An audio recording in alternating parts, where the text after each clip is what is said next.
This is Total Access at the NAB AFL Draft Combine. Damien Barrett with Kevin Sheehan and Paul Daffy. And it's now time to introduce the AFL.com.au trading expert, Ben Broad. Ben, good afternoon. G'day, Damo. Big news at Essendon today with James Hird being declared the coach. What does that mean for some disgruntled Bombers who were looking for a trade? Well, you'd have to think it's probably good news for Essendon. Players like Leroy Jetta, Brent Stanton, those guys that were out of contract, you'd have to think they'd be probably desperate to stay now.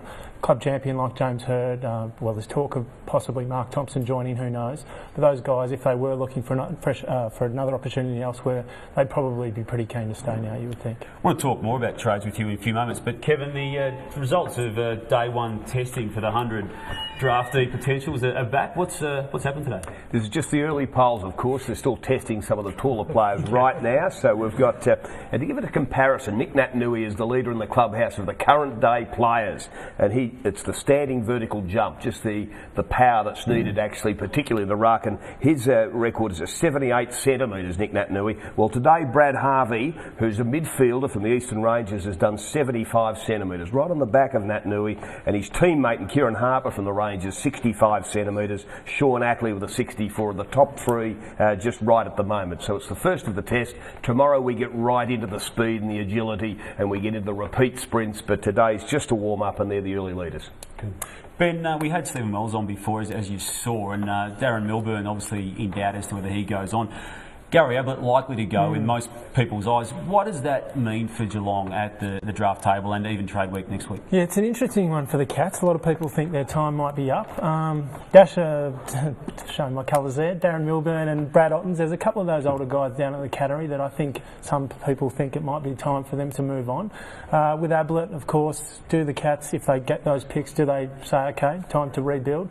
A few players on the fringe, players like Ryan Gamble, Trent West, Mark Blake, there's talk they might be looking for an alternate, for an opportunity elsewhere. I think they're the sort of players down at Geelong that will be moved on or look for an opportunity. I don't think Stephen Wells and Geelong, they're not the sort of the club that make wholesale changes and throw players out there, so I don't think there'll be massive changes.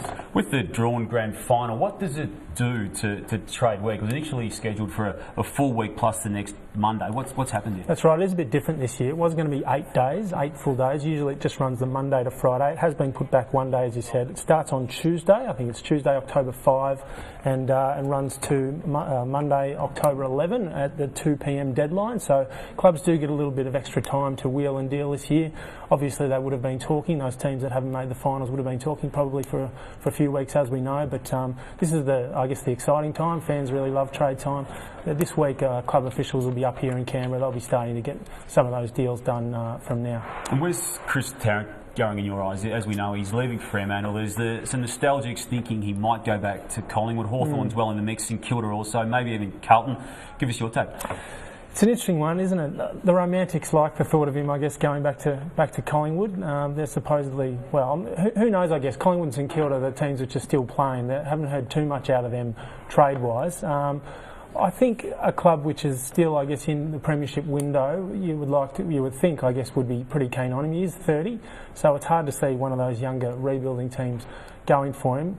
Collingwood obviously is perhaps a front runner. I think this Saturday will determine possibly who goes for him. If Collingwood win, I find it really hard to see why they would go for him.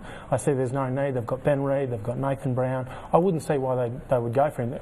The option, I guess, one of the options for them though is he could do a Luke Ball. He could just walk through, I guess, to the pre-season draft. He is out of contract. There's probably no need for them to spend big dollars. Even if he's really hell bent on coming back here, he might not even want a hell of a lot of money. So that's probably where Tarrant is. I guess Hawthorn is one team that is keen on him, and also Carlton, we all know, is after a tall defender. So it's probably out of maybe Hawthorn, Carlton and possibly Collingwood. That's with Tarrant. Ben, Brisbane made a lot of changes last year, took a lot of risks. How do you see them going this year? I mean, there's quite a few players who seem to be undecided about their future at the line. Yeah, well, I guess we know where that's landed them this year. They're in a little bit of salary cap trouble.